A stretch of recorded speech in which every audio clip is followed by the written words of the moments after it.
Walang pakialam si Jiang Jaman kay Jiang Yutong, at ayaw niyang masangkot sa gulo dahil kay Jiang Yutong. Ikaw, galit na galit si Jiang Yutong, ngunit hindi niya alam kung paano makikipagtalo pabalik. Lumakad sina Tang Jiang at Tang Jakay papunta kay Guning at sa kanyang mga kaibigan pagkatapos, at tinanong sila kung ano ang susunod nilang planong gawin. Bata pa sila at ayaw matulog ng maaga. Sinabi ni Guning na binalak nilang manood muna ng pelikula ng magkasama bago sila magsaya mamaya. Bakit lahat kayo gustong manood ng pelikula? Walang hilig si Tang Jiang sa mga pelikula. Kinatok ni Cao Wenshin ang kanyang braso sa kanya at sinabing, ito ang unang pelikulang ginawa ng kumpanya ni Ningning. Oh, napagtanto ni Tang Jiang na gumawa nga ng pelikula si Guning kanina, pero hindi niya alam na nasa mga sinehan na pala ito ngayon. Simula nang malaman niya ngayon, kailangan niyang sumama sa kanila. Sasamahan kita, sabi ni Tang Jiang. Ako rin. Nagka-interes si Tang Jakay. Marami na siyang nabasang positive comments sa Infinite Horror, kaya na-curious din siya tungkol dito. Bilang karagdagan, si Guning ay miyembro na ngayon ng kanilang pamilya, at dapat silang maging sumusuporta. Si Guning at ang iba ay nagpalit ng damit bago sila umalis patungo sa sinehan. On the way to the theater, si Howran at ang iba ay nagbasa ng maraming komento tungkol sa walang katapusang horror sa internet. Nakaramdam sila ng saya na nagustuhan ito ng mga tao. Nakakatakot talaga ang Infinite Horror. Muntik na akong maihi. Ako rin. Akala ko aatakihin ako sa puso. Huwag mong panoorin ito kung wala kang malakas na puso. Talaga. Maghanda para dito bago ka pumasok sa teatro. Natatakot na ako ngayon. Napanood ko lang ito kasama ang aking kasintahan, at binuhat niya ako pauwi sa kanyang likod pagkatapos dahil natatakot akong tumayo. Haha, haha. Maraming internet users ang natuwa sa komentong iyon. Maraming salamat, Fenghua Entertainment at Goddess Go, sa paggawa ng napakagandang pelikula.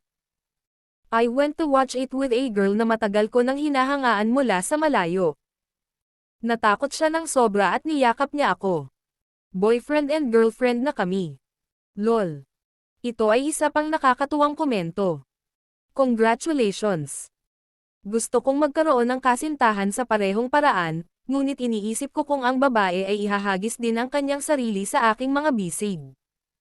Subukan mo ang iyong sarili, at malalaman mo. Haha, haha. Tumakbo si Hao at ang iba ay tumawa ng malakas sa kanilang sasakyan nang mabasa ang mga komento sa itaas. Jesus, kung talagang nakakatakot ito, sa palagay ko ay wala akong lakas ng loob na panoorin ito, sabi ni Yumixi. Ayos lang. Kasama mo kaming lahat. Kung natatakot ka, pwede mong takpan ang tenga at mata mo, Moke said to comfort her. Sa totoo lang, gustong sabihin ni Moke na makakasama siya, pero nahihiya siyang sabihin iyon. Sa ngayon, nasa hindi malinaw na relasyon sina Moke at Yumixi. Inalagaan pa rin ni Moke si Yumixi, ngunit hindi pa nasasabi sa kanya ang totoong nararamdaman nito sa kanya. Gayunpaman, kahit hindi niya sinabi ng malakas, ramdam ni Yumixi. Natuwa siya dito, pero pinili din niyang manahimik dahil malapit na ang National College Entrance Exam. Nagkaroon sila ng tacit agreement na pag-uusapan nila ito pagkatapos ng pagsusulit. Tumakbo si Hao at nag-iwan din ng space sa kanila ang iba. Nang basahin ni Guning ang mga komentong iyon, nasiyahan din siya sa kalidad at impluwensya ng pelikula. Ito ang unang pelikula na ginawa ng kanyang kumpanya ng entertainment, at ito ay isang mahusay na tagumpay. Maraming internet users din at nabanggit siya sa Weibo at nag-iwan ng mga positibong komento sa pelikula. Bagamat hindi kasama si Guning sa pelikula, siya ang namumuhunan, kaya marami rin ang pumupuri sa kanya. Nang sumikat ang pelikula, ang mga pangunahing aktor dito ay nakakuha rin ng maraming katanyagan. Lahat sila ay magagaling na artista, kaya maganda ang impresyon sa kanila ng mga manunood. Nang matugunan ng magagaling na aktor ang mga angkop na tungkulin, napakadali para sa kanila na maakit ang atensyon ng mga tao. Ang ilang aktor ay maaaring napakaganda at umaasa sa mga publisidad na stunt para makakuha ng publisidad, ngunit hindi ito magtatagal. Bukod pa, hindi magkakaroon ng magandang impresyon sa kanila ang mga tao, na nakakapinsala sa kanilang karera sa pagganap. Ang mga pangunahing aktor sa walang katapusang horror, sa kabilang banda, ay ayaw gumawa ng mga publicity stunt. Nilalabanan pa nila ang hindi sinasabing mga patakaran sa industriya. Halos inabandona na sila ng mga entertainment company na pinagtrabahuan ni na Bailin at Han Lengshan, at maaari lang silang maging mga sumusuportang artista sa mga palabas. Nang walang maraming pagkakataong ipakita ang kanilang mga mukha, malapit nang makalimutan sila ng mga manonood.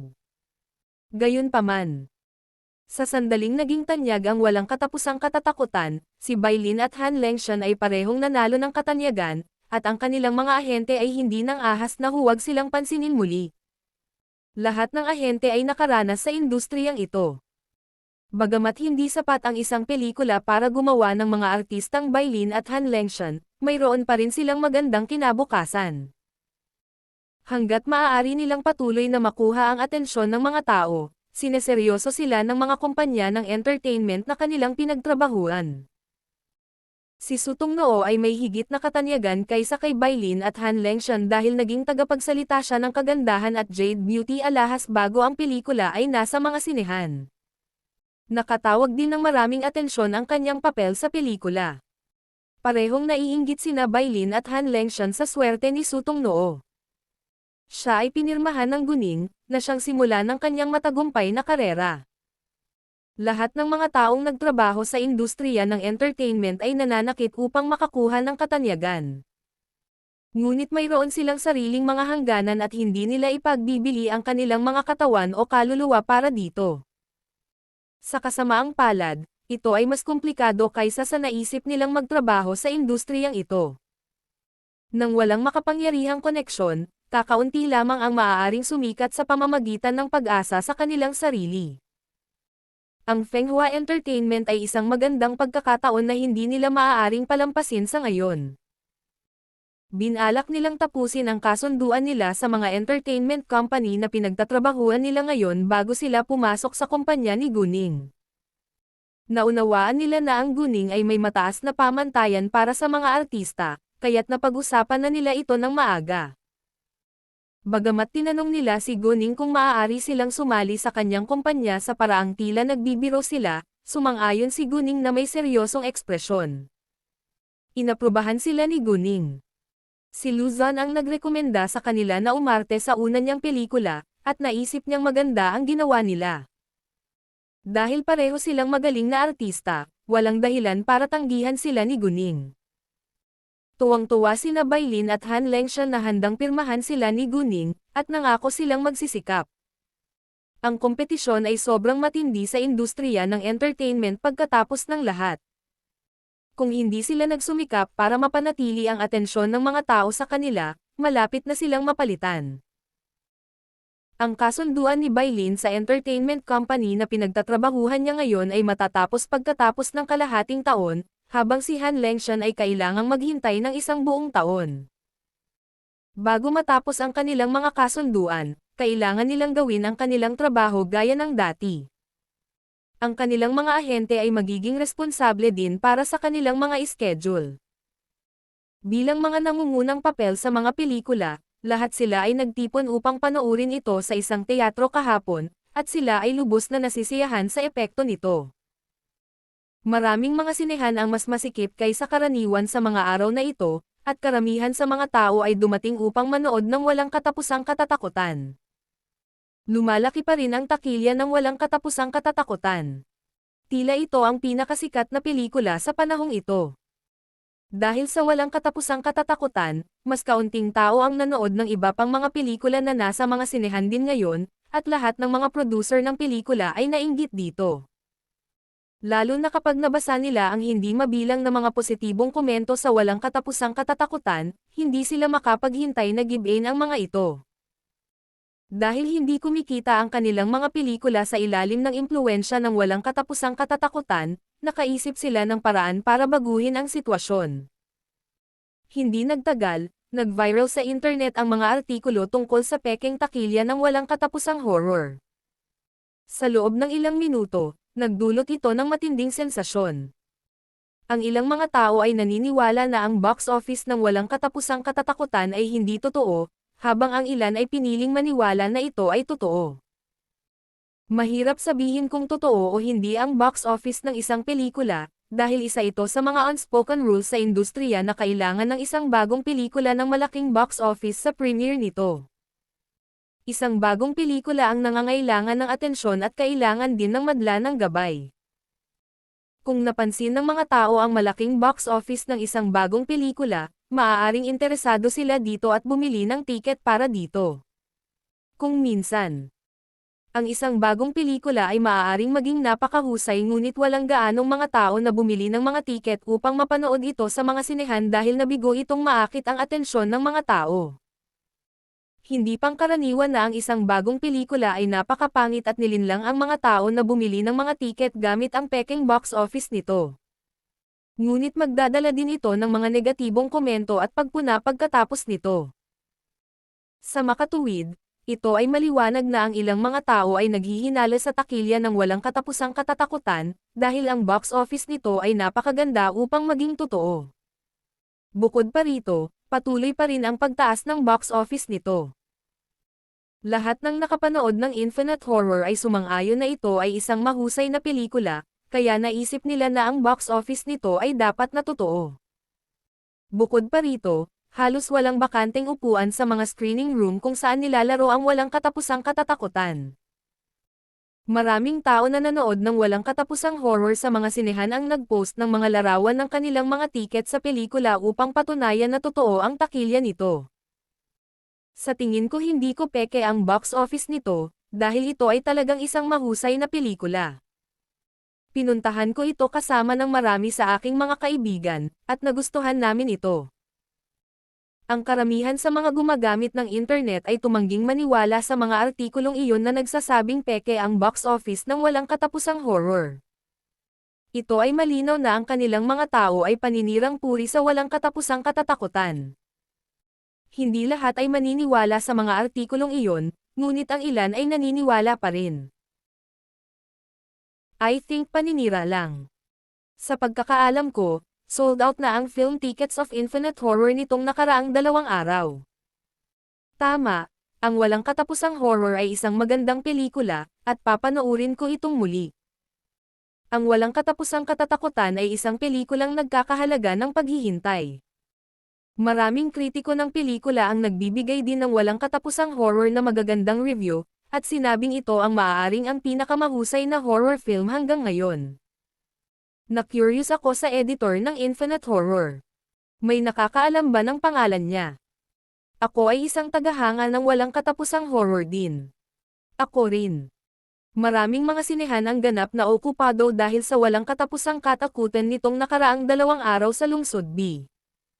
Parehong bagay sa kabisera.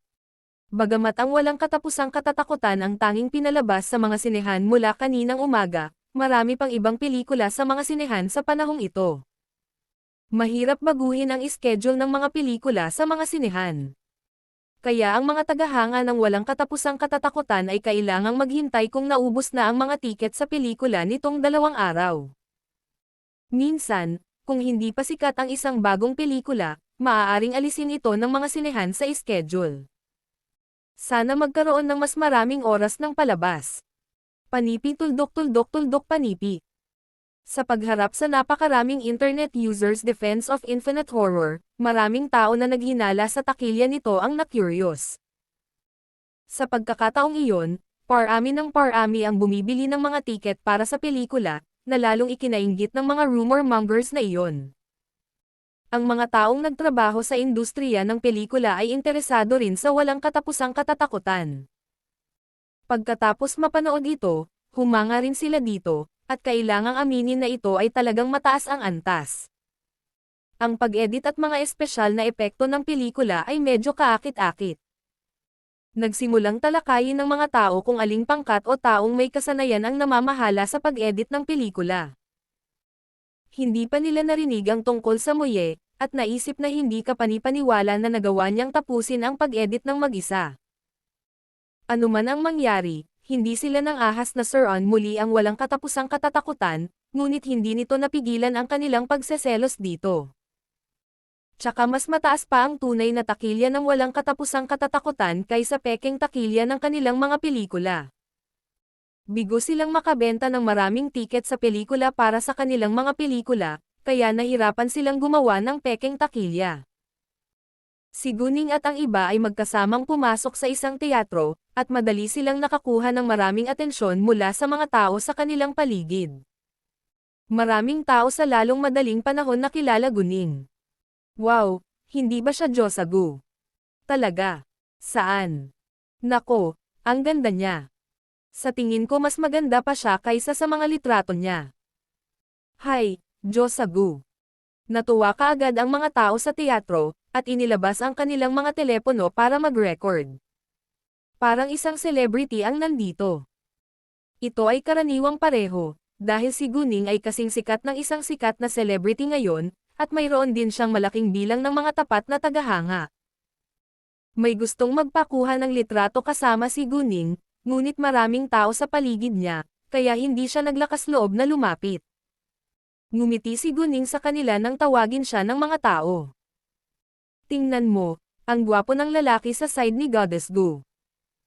Jesus, siya ang pinakagwapong lalaki na nakita ko. Boyfriend ba siya ni Goddess Gu? Sa tingin ko. Nako, magaganda rin ang mga kaibigan ni Goddess Gu. Hey, hindi ba sila ang mga kapatid ng Tang family?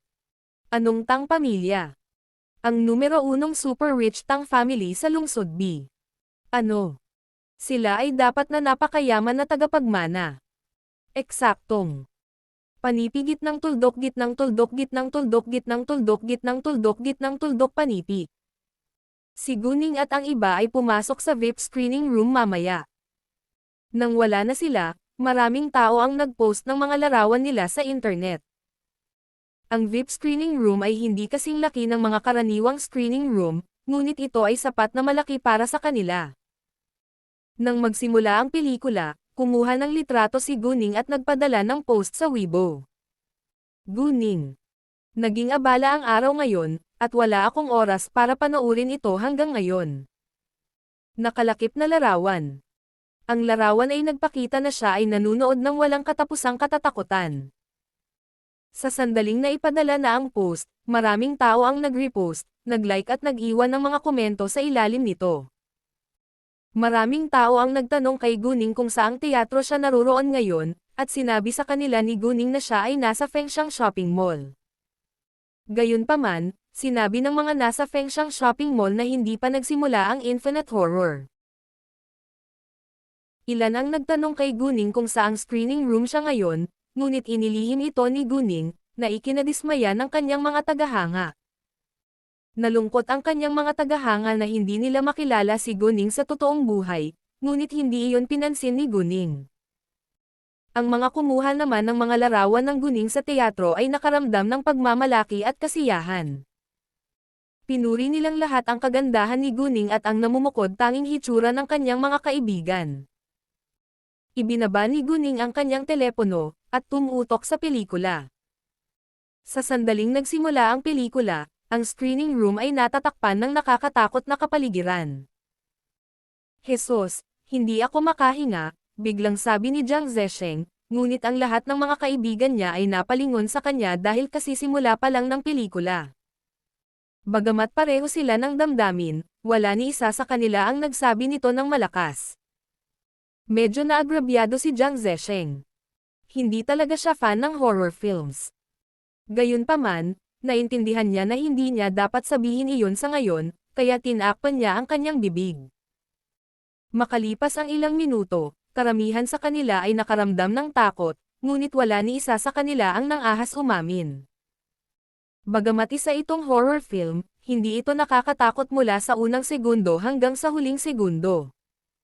Gayunpaman, ito ay medyo nakakatakot sa mga nakakatakot na sandali. Ginawa ni Jiang Zesheng ang lahat para hindi gumawa ng ingay, ngunit ang iba ay nawalan ng kontrol sa kanilang mga emosyon, lalo na ang mga babae. Maliban sa Guning, Leng Xiaoteng at Xin Bei, ang iba sa kanila ay natakot sa pelikula. Si Zhu Yuanzhen at isang tumakbo ay natakot dito, at ang kanilang mga mukha ay namutla. Si Cao Wenxin at Chu Pihan ay nakapagpatahimak, ngunit si Su Anya at Yu Mixi ay nanginginig sa takot. Umupo si Su Anya sa kaliwang bahagi ni Yu Mixi, at hindi nila namamalayan na hinawakan ng mahigpit ang kamay ng isa't isa. Umupo si Guning sa tabi ng kanang bahagi ni Yu Mixi. Kaya lihim niyang inilagay ang kanyang mahiwagang kapangyarihan sa katawan ni Yu Mixi sa pamamagitan ng paghawak sa kanyang kamay. At ang mahiwagang kapangyarihan ay pumasok din sa katawan ni Su Anya. Sa tulong ng mahiwagang kapangyarihan ni Guning, unti-unting kumalma sina Su Anya at Yu Mixi. Gayunpaman, matagal pa rin silang nakabalik sa normal. Shitty, nakakatakot, tumakbo bigla si Hao na tumaas ang boses. Paano hindi ko napansin ito noong gumaganap ako sa pelikula? Tanga, nakakatakot sa music after editing, Chu Pihan said and rolled her eyes at Hao Ran. Karamihan sa mga pelikula ay umaasa sa musika at mga espesyal na epekto upang maging epektibo. Akala ko isa lang itong normal na horror film, pero mas nakakatakot ito kaysa sa inaakala ko, sabi ng isang tumakbo sa nanginginig na boses. Sino ba nagsabing duwag ako bago natin napanood ang pelikula? Tinuwanan sila ni Jiang Zesheng. Ang iba ay gustong makipagtalo laban sa kanya, ngunit hindi alam kung paano. Hindi talaga sila mentally prepared para sa pelikulang ito. Nanatiling tahimik din si Zhu Yuanzhen, dahil natakot din siya dito. Sumasang-ayon ako na ang mga taong may sakit sa puso ay hindi dapat manood ng pelikulang ito, sabi ni Gao Chengbian. Ang pelikulang ito ang pinaka-nakakatakot na pelikulang napanood niya.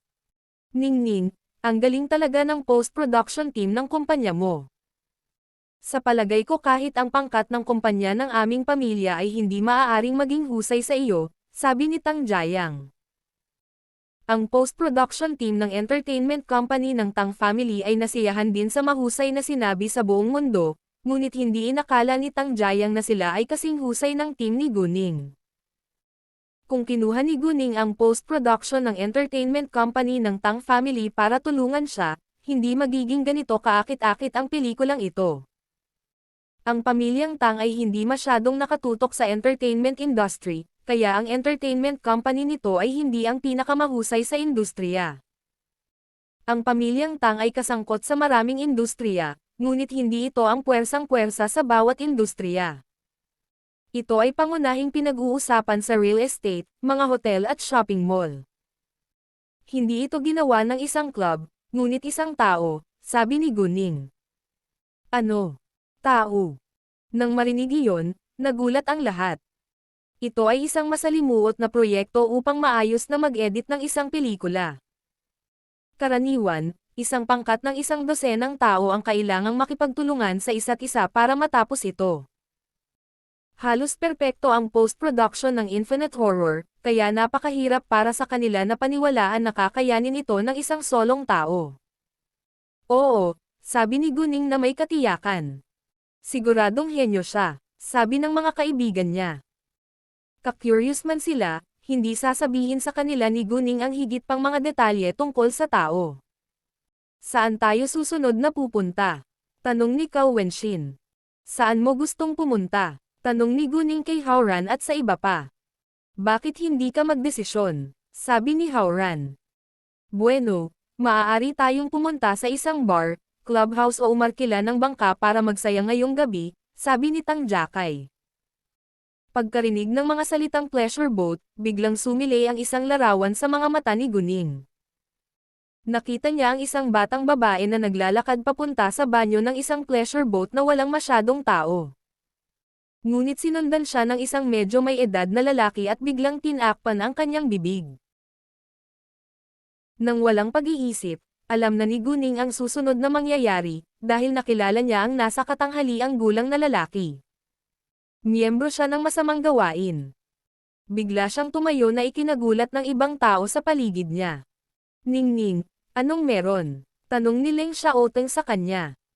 Nako, bigla kong naalala na may dapat akong harapin ngayon. Xiaoteng, bakit hindi ka sumama sa akin, at ang iba ay maaaring magsaya sa kanilang sarili pansamantala, sabi ni Guning, ngunit hindi sinabi sa kanila ang mga detalye. Oh, tama. Dahil kailangang harapin ni Guning ang isang bagay na apurahan, hindi nila siya pipigilan. Pagkatapos, sabay na umalis si Guning at Leng Xiaoteng na nagmamadali. Habang papunta sa parking lot, tinawagan ni Guning si Quan Mingkai at sinabihan siyang maghanda ng private pleasure boat para sa kanya sa Wharf No. 3. Magkakaroon siya ng river tour. Ginawa ni Quan Mingkai ang sinabi nito sa kanya na gawin ng walang atrasan. Ang Leng Xiaoteng ay nagmaneho patungo sa Wharf No. 3 sa tabi ng ilog ng mabilis hanggat maaari. Hindi niya tinanong si Guning kung bakit, dahil alam niyang sasabihin sa kanya ni Guning ang dahilan kung kinakailangan. Ayaw mag-aksaya ng oras ni Guning sa pagpapaliwanag nito, kaya nanatili siyang tahimik. Kung tatanungin siya ni Leng Xiaoteng, malamang na magsinungaling na naman siya. Makalipas ang halos 12 minuto, nakarating na sila sa Wharf No. 3. Pagkatapos ihinto ang sasakyan, humakbang sila patungo sa entrance. Hindi pa naman maaga ngayon, kaya lahat ng pleasure boat ay kailangang bumalik sa loob ng kalahating oras, kaya isa na lang ang natira sa ilog na may kalayuan. Inayos ni Quan Mingkai ang isang lalaki na maglingkod sa Guning pagdating niya, kaya tinawag niya ito pagkababa niya ng sasakyan. Hinihintay na siya ng lalaki sa entrance. Ang pangalawang nakita niyang paparating si Guning, naglakad siya palapit sa kanya. Dahil ito ay utos ni Quan Mingkai, siya ay napakagalang sa Guning. Bilang isang ace soldier sa Special Forces, napakadali para sa Leng Xiaoteng na maglayag ng bangka. Sa sandaling ito, mayroon lamang 4 o 5 bangkang panlibangan sa ilog, at natagpuan ni Guning ang kanyang target sa loob ng ilang segundo, pagkatapos ay sinabihan si Leng Xiaoteng na tumulak patungo dito. Sila ay nasa isang pribadong bangka para sa kasiyahan, na medyo mas maliit at mas mabilis ang paggalaw. Lumabas si Guning sa cabin, at tumayo sa gilid ng barko. Ginamit niya ang kanyang jade eyes at tumutok sa target na bangka. Mga 500 metro ang layo nila rito, kaya hindi ito masyadong makita ni Guning, ngunit napansin niya ang Jiao na lumalangoy sa ilalim nito. Halatang naamoy ng Jiao ang taong may masamang gawi, kaya sumunod ito sa ilalim ng bangka sa daan. Ang Jiao ay masama rin, kaya maaari nitong makuha ang yin mula sa taong may masamang gawi, na mabuti rin para sa panloob na disiplina nito. Gayunpaman, naalala ng Jiao ang mga salita ni Guning, at nanatiling tahimik kung sakaling magdulot ito ng anumang pinsala sa mga inosenteng tao. Dahil nandito na si Guning, ayaw niyang makitang sinasaktan ang dalaga ng lalaking may masamang gawi. Nilabas niya ang ilang mahiwagang kapangyarihan niya para maakit ang atensyon ng lalaki. Sabay tawag niya kay Jiao. Gayunpaman, dahil sa mahabang distansya sa pagitan nila, hindi nila agad naramdaman ang kanyang mahiwagang kapangyarihan. Nang malapit na ang dalawang pleasure boat, kitang-kita ni Guning ang loob ng target na bangka. Nadatnan niya ang lalaking may masamang gawi na nakatitig sa dalaga, at nakita niyang aalis na ang dalaga patungo sa banyo. Sa oras na ito, parehong naramdaman ng lalaki at ng Jiao ang mahiwagang kapangyarihan ni Guning. Ang lalaki ay nagulat, ngunit tila hindi nasisiyahan. Kahit na si Guning ang kanyang target, hindi naman siya mahina. Mahirap para sa kanya na makuha siya. Hindi siya natatakot na makilala si Guning, ngunit hindi ngayon. Matagal siyang nakahanap ng isang dalagang birhen na isinilang sa lunar year, at handa siyang sumipsip ng dugo nito. Ayaw niyang palampasin muli ang magandang pagkakataong ito. Sa kasamaang palad, muling lumitaw si Guning. Naisip ng lalaki na baka pigilan siya ni Guning kung lalapitan niya ang dalaga. Mas magaling si Guning kaysa sa kanya sa pakikipaglaban. Kung talagang inatake siya nang hindi siya handa, malamang na siya ay masugatan o mahuli. Ayaw niyang mahuli, kaya nagpa siyang pakawalan ang dalaga. Sa totoo lang, medyo nagalit siya na nagpakita si Guning sa mahalagang sandali na ito. Nakahanap siya ng isang lugar upang itago ang kanyang sarili pagkatapos. At tumingin sa direksyon ng mahiwagang kapangyarihan, ngunit nabigo siyang makita ang sinuman sa paparating na bangka ng kasiyahan. Tumingkayad si Guning sa deck para hindi siya makita ng lalaki.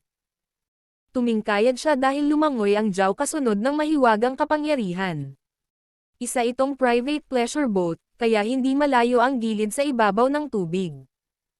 Inabot ni Guning ang kanyang kamay sa tubig. Nang hawakan ng Zhao ang kanyang mga daliri, inilagay ito sa telepathic eye space. Nahanap ng lalaki si Guning nang muli itong tumayo, at sigurado siyang si Guning ang babaeng nababalot ng mahiwagang kapangyarihan sa isang sulyap. Hindi iniwasan ni Guning ang kanyang mga mata, ngunit tinitigan siya ng diretso. Sinadya niyang ipaalam sa kanya na pinagmamasdan siya nito, kung sakaling saktan niya ang inosenteng babae. Ang lalaki ay natigilan sandali, at pagkatapos ay napagtanto na si Guning ay napunta dito dahil sa kanya. Dahil nahanap na siya ni Guning, hindi na siya nag-abalang magtago pa at naglakad palabas para harapin si Guning. Ano ang dapat niyang gawin ngayon? Walang ideya ang lalaki. Kung lumaban siya ng harapan sa Guning, hindi siya kumpiyansa na kaya niyang manalo, ngunit imposibleng hahayaan din siya nitong makatakas. Nang ang private pleasure boat Guning ay inilipat malapit sa pleasure boat kung saan naruroon ang lalaki, sinabi niya kay Leng Xiaoteng na maglayag paralel dito. Sir, bakit hindi ka sumakay sa bangka ko para makapag-usap tayo ng maayos? Sabi ni Guning sa lalaking may masamang gawi. Hindi na malaya ni Leng Xiaoteng na hangad ngayon ni Guning na makilala ang lalaki, at nakilala rin niya ang lalaki nang makita siya. Halatang natatakpan ng yin ang lalaki. Maaaring hindi ito nararamdaman ng mga ordinaryong tao, ngunit maaaring maramdaman ang mahabang Xiaoteng. Alam ng lalaki na pumunta dito si Guning dahil sa kanya, pero kusa niyang tinanggap ang imbitasyon ni Guning dahil hinahanap din siya nito. Bakit hindi? Sabi ng lalaki, saka diretsong tumalon sa bangka kung nasaan si Guning. Maraming tao ang nagulat sa eksena. Jesus, tumalon lang siya sa bangka doon. Qinggang ba ito? Ito ay talagang qinggang. Ang mga taong nagsagawa ng kanyang panloob na disiplina ay umaasa na maging mga Diyos o Diyosa balang araw sa hinaharap. At walang alinlangan na ang mga Diyos at Diyosa ay maaaring lumipad. Kahit na hindi pa tapos ang lalaki sa pagsasanay ng kanyang panloob na disiplina, magaling siya sa qinggang sa kanyang antas ngayon. Gayunpaman, hindi siya makakalipad ng mataas, sa taas lang ng 2 hanggang 3 palapag. Ang mga ordinaryong tao ay hindi pa nakikita ng sariling mga mata ang qinggang, kaya hindi sila makapaniwala na ito ay totoo. Naunawaan ni Leng Xiaoteng na huhulihin ni Guning ang lalaki, kaya't siya ay tumulak sa bangka palayo sakaling masaktan ang mga inosenteng tao. Pumunta ka ba dito para sa akin? Tanong ng lalaki kay Guning, bagamat nasa kanya na ang sagot. Oo, sagot ni Guning. Paano mo ako nahanap? Tanong niya ulit na may halong pagtataka. Naamoy kita, hindi nag-abalang itago ni Guning. Hindi nasiyahan ang lalaki. Sino ka? Ano ang iyong pakay? Ako ay isang ordinaryong tao, at layunin kong sirain ka dahil nakakapinsala ka, sabi ni Guning. Hindi niya kinuha ang kanyang sarili bilang tagapagligtas, ngunit hindi siya maaaring tumabi dahil natagpuan na niya ang isang miyembro ng masamang gawain. Siya na siguro ang susunod na biktima. Kahit na lumayo siya sa kanila, lalapit pa rin sila sa kanya para sa kanyang mahiwagang kapangyarihan. Posible rin na ipinanganak siyang muli sa isang dahilan, ngunit hindi niya alam ang dahilan sa ngayon. Nakita niya ang napakaraming kakaibang bagay na hindi niya pinaniwalaan sa lahat noong nakaraang pagkakatawang tao. Kaya naisip niya na maaaring mga pahiwatig ang mga ito kung ano ang mangyayari sa kanya sa hinaharap. Naramdaman din niya na magkakaroon siya ng matinding pakikipaglaban sa masamang gawain. Masyadong nagmamalasakit si Guning sa kanyang mga premonitions, dahil palagi silang tama. Gusto niyang maging handa para maprotektahan niya ang kanyang sarili. It's none of your business, sabi ng lalaki. Hindi Guning ang target niya sa simula, ngunit paulit-ulit siyang nag-ambala ng Guning. Well, it is not my really business before, but now it's different because you want my magic power, sabi ni Guning, saka itinago ang kanyang mahiwagang kapangyarihan, na ikinagulat ng lalaki. Hindi nagtagal ay nalaman niya kung bakit hindi niya ito mahanap noon, dahil naitago niya ang kanyang mahiwagang kapangyarihan. Nang marinig iyon ng lalaki ay dumilat ang mga mata na puno ng kasakiman. Tama ka, gusto ko ang mahiwagang kapangyarihan sa paligid ng iyong katawan, kaya mas mabuting ibigay mo ito sa akin ngayon, sabi ng lalaki, at walang humpay na sinalakay ang guning. Kahit na hindi kumpiyansa ang lalaki na kaya niyang manalo sa paglaban sa guning, wala siyang pagpipilian. Nag-aalala si Leng Xiaoteng kay Guning. Ngunit alam niyang hindi siya masasaktan ng lalaki sa ngayon, kaya hindi na siya nasangkot sa laban at sumasalakay sa bangka malayo sa iba pang mga bangkang pangkasiyahan. Hindi rin magdadalawang isip si Guning na atakihin ang lalaki, at ginamit niya ang kanyang mahiwagang kapangyarihan upang palakasin ang kanyang lakas. Sa loob ng maikling panahon, nakontrol niya ang sitwasyon. Ang lalaki ay unti-unting nakaramdam ng hirap upang makakuha ng bentahe sa laban. Dahil sa kanilang marahas na laban, nanginginig ng husto ang private pleasure boat. Sa kabutihang palad, malayo sila sa mga tao ngayon, at walang nakakakita sa kanila. Galit na galit ang lalaki nang maunahan siya ni Guning. Hindi siya makapaniwala na isa lang itong ordinaryong babae. Siya ay sakop ng mahiwagang kapangyarihan, at hindi pangkaraniwang mahusay sa pakikipaglaban, ngunit walang amoy ng mga taong nagsasanay ng panloob na disiplina. Nataranta ang lalaki, ngunit hindi ito ang tamang oras para pag-isipan pa niya ito. Magaling siyang lumangoy, kaya tumalon siya sa ilog nang walang tagal nang mapagtanto niyang imposibleng manalo siya. Si Guning, gayunpaman, ay ayaw na hayaan siyang makatakas ng ganoon. Nakahinga siya at nakakausap sa tubig, kaya tumalon siya sa ilog pagkatapos ng lalaki. Hindi alam ni Leng Xiaoteng na may tulong si Guning sa kanyang mahiwagang kapangyarihan, at nabalisa siya nang tumalon siya sa ilog. Walang pag-aalinlangan, sinundan siya nito. Hindi nakita ni Guning si Leng Xiaoteng na tumatalon sa tubig, ngunit narinig niya ang tunog. Alam niyang magaling ding lumangoy si Leng Xiaoteng pero isa lang itong normal na tao. Nag-aalala siya tungkol sa kaligtasan nito, ngunit kailangang tumuon sa lalaki sa mahalagang sandaling ito. Napakadilim sa ilalim ng tubig sa gabi, kaya hindi malinaw na makita ni Leng Xiaoteng si Guning at ang lalaki, hindi makakilos ng may liksi upang maabot ang gilid ni Guning. Ang tao ng evil practice ay hindi isang normal na tao, kaya mas malinaw niyang nakita si Guning kaysa kay Leng Xiaoteng. Bilang karagdagan, mas mabilis siyang kumilos kaysa kay Leng Xiaoteng. Si Guning sa tulong ng kanyang jade eyes, ay malinaw na nakikita kung nasaan ang lalaki at malaya siyang lumangoy na parang isda sa tubig. Nang mahuli ni Guning ang lalaki, malayo na siya sa Leng Xiaoteng. Medyo nababalisa si Leng Xiaoteng, ngunit hindi niya magawang hawakan si Guning. Nagulat ang lalaki sa maliksi na galaw ni Guning. Naisip niya na mas madali para sa kanya na talunin si Guning sa tubig. Kaya naman sa kanyang pagtataka, ang mga bagay ay naging kabaligtaran. Napagtanto niya na hindi niya inakala si Guning, at ang babaeng ito ay ganap na lampas sa kanyang imahinasyon. Matagal na silang tatlo sa tubig. Nag-aalala si Guning na maaaring nasa panganib ang buhay ni Leng Xiaoteng, kaya pinalabas niya ang Zhao at nagutos. Hulihin ang lalaki. Oo naman, sabi ng Zhao at agad na sinalakay ang lalaki. Si Guning, sa parehong oras, ay lumangoy pabalik sa Leng Xiaoteng. Natigilan ang lalaki nang makita niya ang Zhao. Bilang miyembro ng evil practice, alam niyang may mga multo at halimaw talaga, ngunit nagulat siya nang makita ang Zhao sa tabi ng babae sa loob ng isang segundo. Paano ito posible? Hindi mo ari ng lalaki. Nakilala ni Guning si Leng Xiaoteng sa tubig makalipas ang ilang segundo. Hindi nakahinga si Leng Xiaoteng hanggang sa muli niya itong hinawakan, ngunit nag-aalala pa rin ito sa kanya at sabay yakap sa kanya. Naunawaan ni Guning na nag-aalala si Leng Xiaoteng sa kanya, ngunit kailangan niya itong itulak pataas ngayon. Halos mawalan na ng hangin ngayon si Leng Xiaoteng, at nag-aalala siya na baka hinihingal din si Guning, kaya hinailan niya si Guning habang lumalangoy paitaas. Nang makaalis na sila sa tubig, niyakap ni Leng Xiaoteng si Guning ng mahigpit bago pa man sila sumakay. Ningning, Okay ka lang ba? Huwag kang mag-alala, ayos lang ako, sabi ni Guning.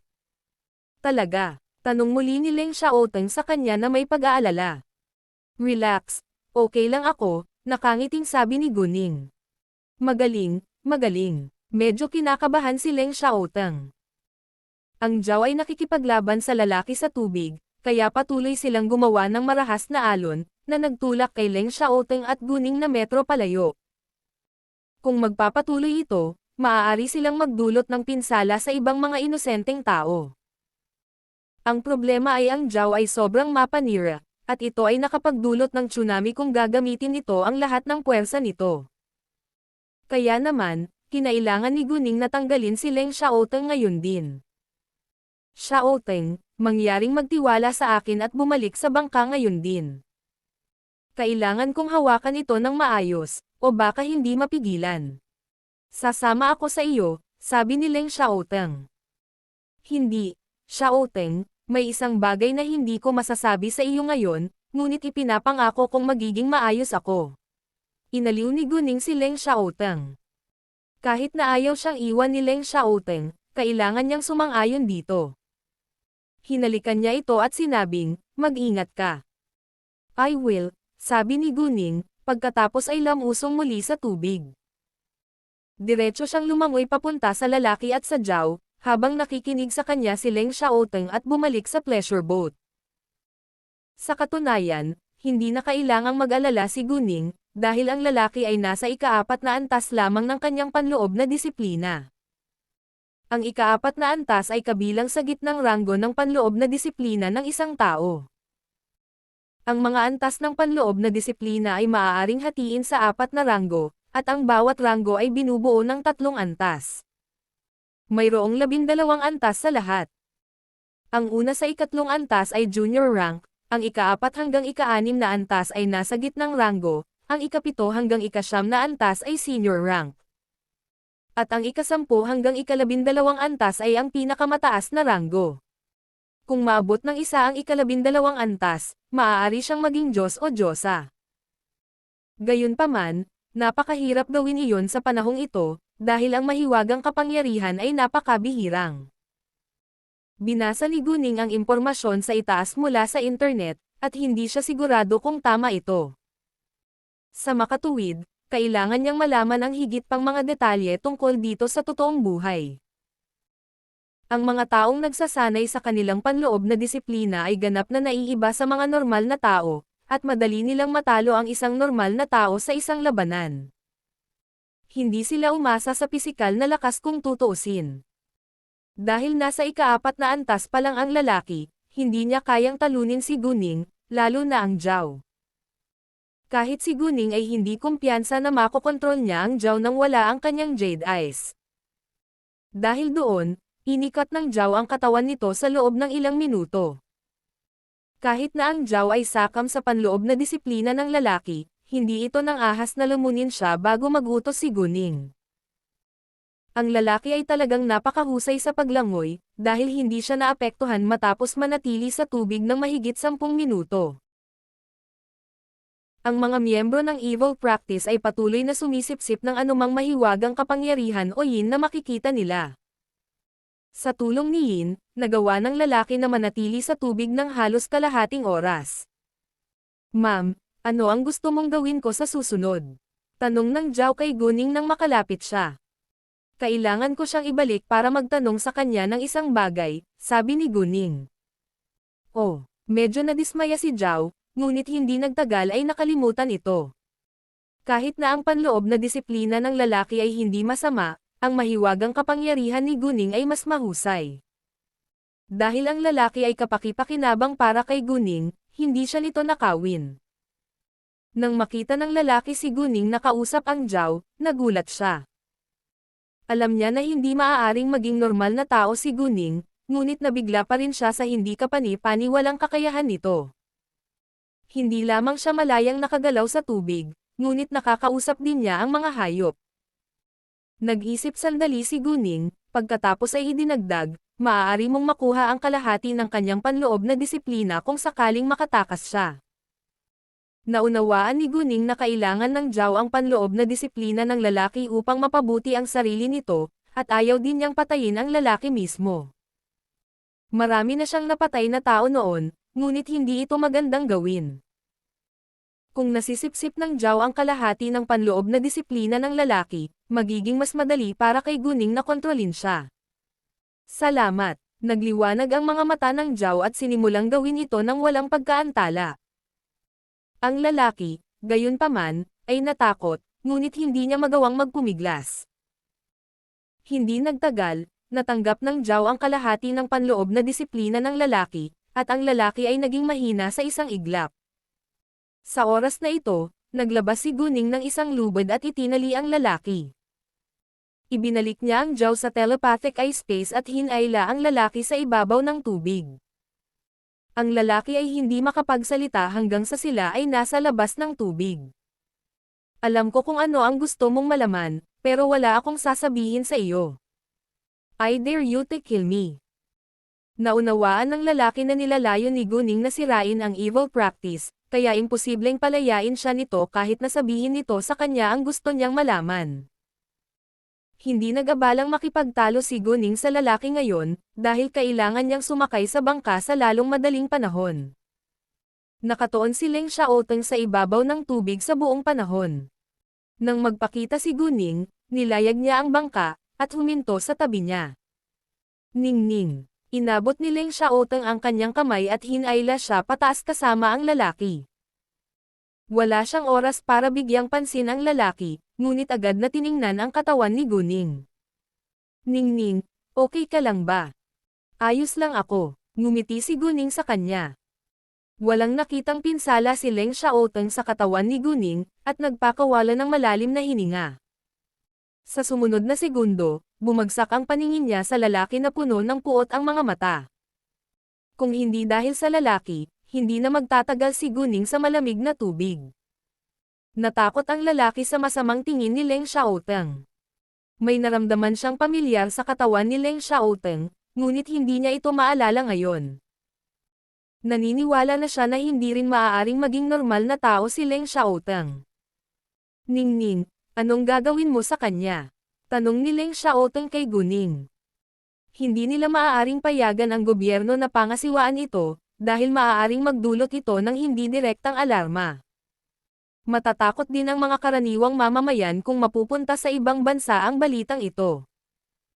Gusto kong malaman ang higit patungkol sa mga nagsasanay muna ng panloob na disiplina, pagkatapos ay gagawa ako ng paraan upang mahawakan ito ng maayos, sabi ni Guning. Medyo nag-aalala si Guning na baka sabihin ng lalaki kay Leng Xiaoteng ang tungkol sa Zhao, dahil nasaksihan niya ito.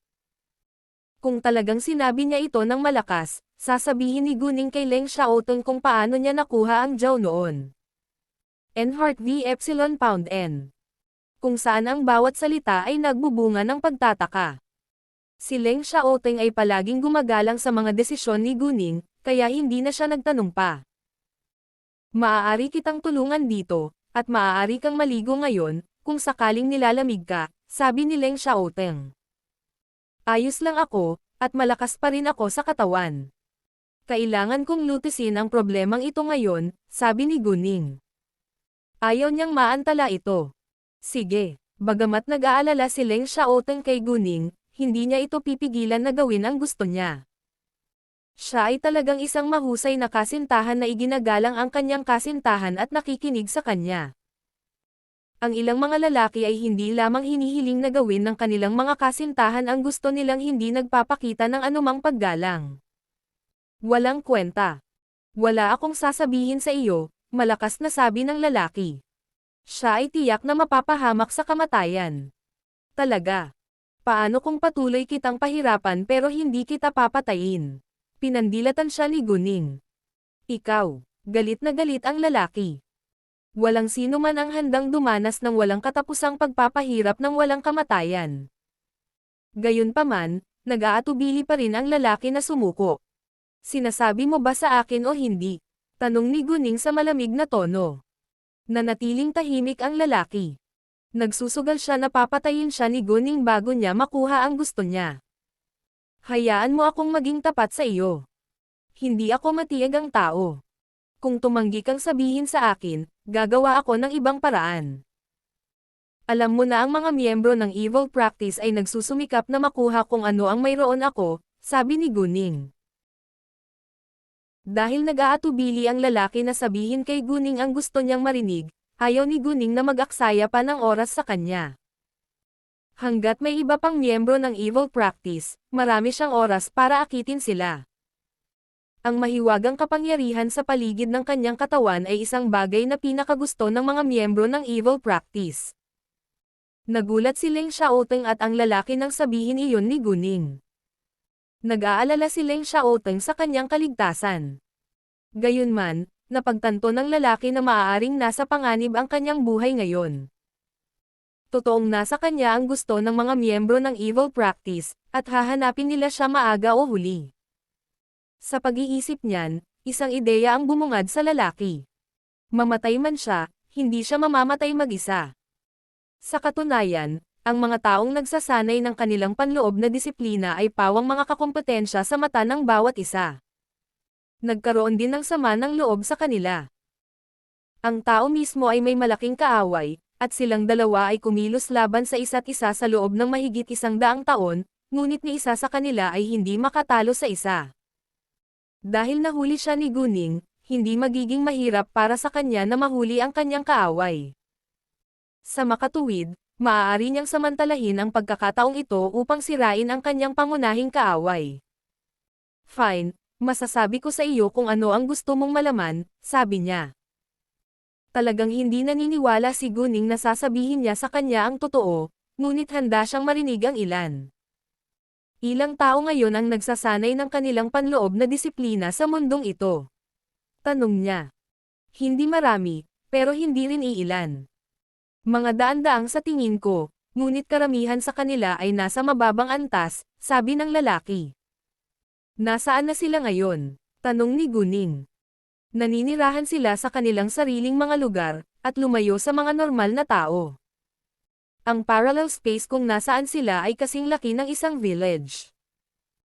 Tanging ang mga nakarating sa gitnang ranggo lamang ang maaaring makapunta sa mundong ito, at ang mga normal na tao ay hindi maaaring pumunta sa lugar kung saan sila nakatira, sabi ng lalaki.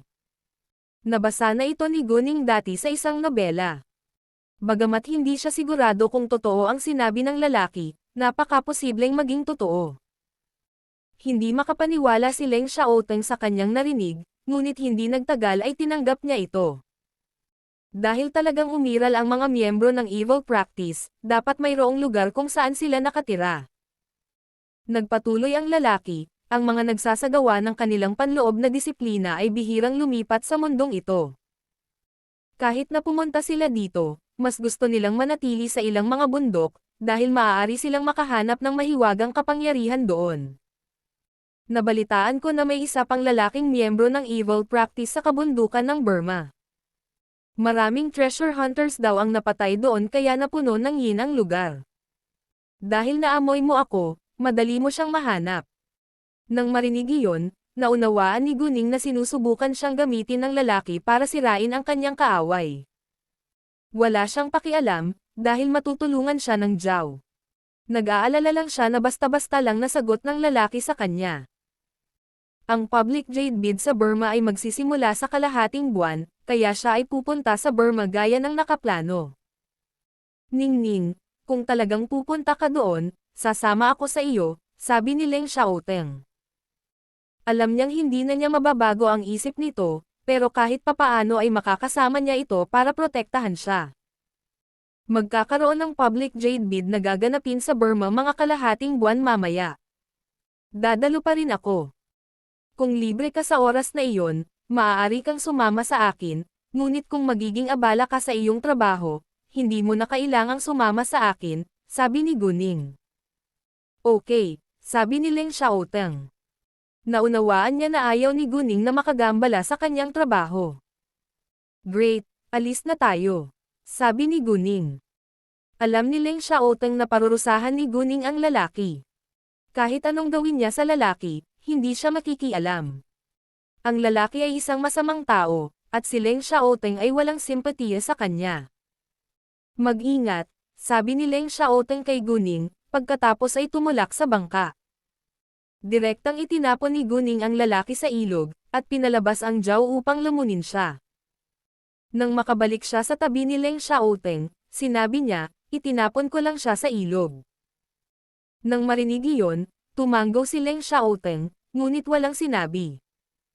Nakagapos ang lalaki bago ito itinapon sa ilog, kaya imposibleng makaligtas ito. Xiaoteng, sa tingin mo ba masyadong malupit ito? Hindi maiwasang itanong ni Guning sa kanya. Hindi, karapat-dapat siya, sabi ni Leng Xiaoteng. Well, magagawa ko iyon para sa iyo sa hinaharap kung papatayin mo ang isang tao. Kung ang isang tao ay pumatay ng napakaraming tao, siya ay sasapitin ng kasawian.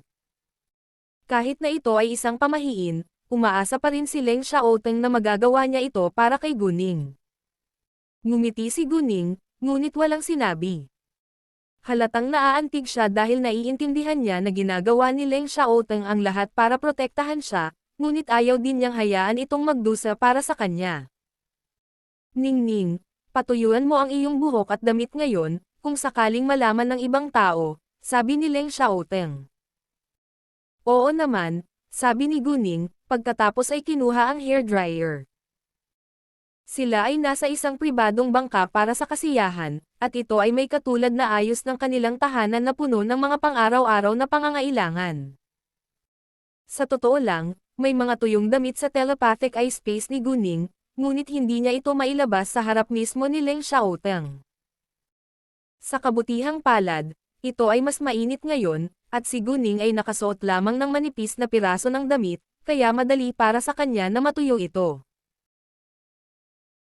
Xiaoteng, magpatuyo ka rin, sabi ni Guning.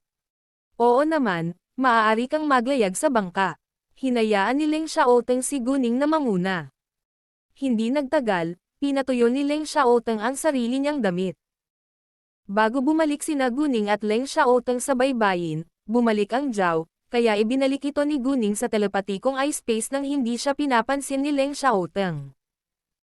Kahit na mas mabuti para sa Zhao na isagawa ang panloob na disiplina nito sa ilog. Nauubusan na ito ng mahiwagang kapangyarihan, kaya kailangan nitong sumipsip ng higit pang mahiwagang kapangyarihan ngayon. Makalipas ang ilang sandali ay pumunta sila sa Pampang, pagkatapos ay bumili ng bagong damit sa isang shopping mall upang matiyak na hindi sila hinihintay ni Cao Wenxin at ng iba pa. Halos 11 PM na, pero may mga tindahan pa ring bukas. Pagkatapos magsuot ng bagong damit ay umalis na sila sa bar kung saan naroon ang mga kaibigan nila. Hindi naman kalayuan, at ilang minuto lang ay dumating na sila. Sa sandaling nakilala nila ang kanilang mga kaibigan, nagsimula silang uminom at makipag-chat ng magkasama. Kasabay nito, natulog na ang mga miyembro ng pamilyang Tang. Dahil kasal na ngayon sina Guman at Tang Yunfan, natulog si Guman sa kanya sa iisang kwarto. Hindi na makapaghintay si Tang Yunfan ng ilang segundo para makibahagi ng ilang pribadong oras kay Guman. Pagbalik nila sa kwarto, naligo muna si Guman. Iniisip kung ano ang mangyayari mamaya, nakaramdam si Guman ng hiya at kaba. Sinadya niyang mag-aksaya ng maraming oras sa banyo, ngunit kailangan niyang isuot ang kanyang pantulog na gown sa huli. Gayunpaman, sa pangalawang pagkakataon na nakita niya ang sarili niya sa salamin, namula siya sa isang iglap. Ang pantulog na gown na suot niya ay half-transparent, at mukha siyang mapang-akit dito. Nag-alinlangan si Guman na lumabas ng banyo. Si Tang Yunfan ay hindi pipi. Nang nanatili si Guman sa banyo ng mahabang panahon, naunawaan niya na kailangan niyang kabahan ng husto at marahil ay medyo natakot. Sa totoo lang, kinakabahan din siya. Ilang taon na silang hiwalay pagkatapos ng lahat. Gayunpaman, gagawin pa rin niya ang kanyang hinanakit bilang lalaki. Manong, handa ka na ba? Naglakad si Tang Yunfan sa pintuan ng banyo. Bahagyang natarante si Guman nang marinig niya ang boses ni Tang Yunfan. Oo. Pagkatapos, dahan-dahan niyang binuksan ang pinto. Sa sandaling makita ni Tang Yunfan si Guman, halos hindi niya maigalaw ang kanyang mga mata sa katawan nito. Sige, maligo ka na. Si Guman ay lumabas ng banyo. Nagsilbing orihinal na host ang N0V3 Letera 0V para sa paglabas ng kabanatang ito sa N0V3 LB1N. Maaaring mahuli ni Tang Yunfan si Guman ngayon, ngunit hindi niya ginawa iyon, dahil kailangan niya talagang maligo para makapaghanda. Agad na humiga si Guman sa kama at tinakpan ang sarili ng kobrekama. Umaasa pa rin siyang iwasan ito, ngunit alam niyang hindi ito maiiwasan. Bukod pa rito, mag-asawa na sila ngayon, at normal na sa mag-asawa, lalo na sa bagong kasal, na makipagtalik sa isa't isa. Kung ikukumpara kay Guman, natapos ni Tang Yunfan ang shower sa loob ng ilang segundo. Dir-diretso siyang lumabas sa kanyang bathrobe. Nang marinig ang tunog ng pagbukas ng pinto, mas kinabahan si Guman. Si Tang Yunfan, gayunpaman, ay naaliw nang makita niyang itinago ni Guman ang sarili sa kobrekama. Napakaliwanag ng ilaw sa kwarto. Maging si Tang Yunfan ay nakaramdam ng kaunting kahihiyan, kaya pinatay niya ang maliwanag na ilaw at nag-iwan lamang ng isang ilaw sa gabi na nagbigay ng mahinang liwanag. Pagkatapos nun, naglakad na siya papunta sa kama. Nang marinig ang mga yabag na papalapit, tumibok ang puso ni Guman. Humiga si Tang Yunfan sa kama, pagkatapos ay inabot ang kanyang mga braso para hilahin si Guman. Bahagyang nanginag si Guman, ngunit hindi niya ito nilalabanan. Nakaramdam siya ng pagkapukaw ng tinakpan ng mga palad ni Tang Yunfan ang kanyang katawan. Tao, mag-asawa na tayo ngayon, at ngayong gabi ang unang gabi ng ating kasal, sabi ni Tang Yunfan sa mga tainga ni Guman sa mababang malalim na boses. Ako. Hindi alam ni Guman ang sasabihin. Pinaihit ni Tang Yunfan ang katawan ni Guman at idiniin ito, ngunit hindi niya inilagay ang buong bigat sa katawan nito, kung sakaling hindi siya komportable. Natigilan si Guman at hindi naglakas loob na salubungin ang kanyang mga mata. Nang walang karagdagang abala, hinalikan siya ni Tang Yunfan. Ang isang marubdob na halik ay hindi makatugon sa pangangailangan ni Tang Yunfan, kaya sinimulan niyang habarin si Guman. Sa simula, si Guman ay nag-aatubili na gawin ito, ngunit hindi niya itinulak si Tang Yunfan palayo. Tao, magpahinga, sabi ni Tang Yunfan. Gusto rin ni Guman na mag-relax, ngunit hindi niya magawa iyon sa ngayon. Sa paglipas ng panahon, unti-unting ibinuka ni Guman ang kanyang mga braso at binti para sa kanyang pinakamamahal na lalaki at asawa. Labis na natuwa si Tang Yunfan nang handa si Guman para sa kanya.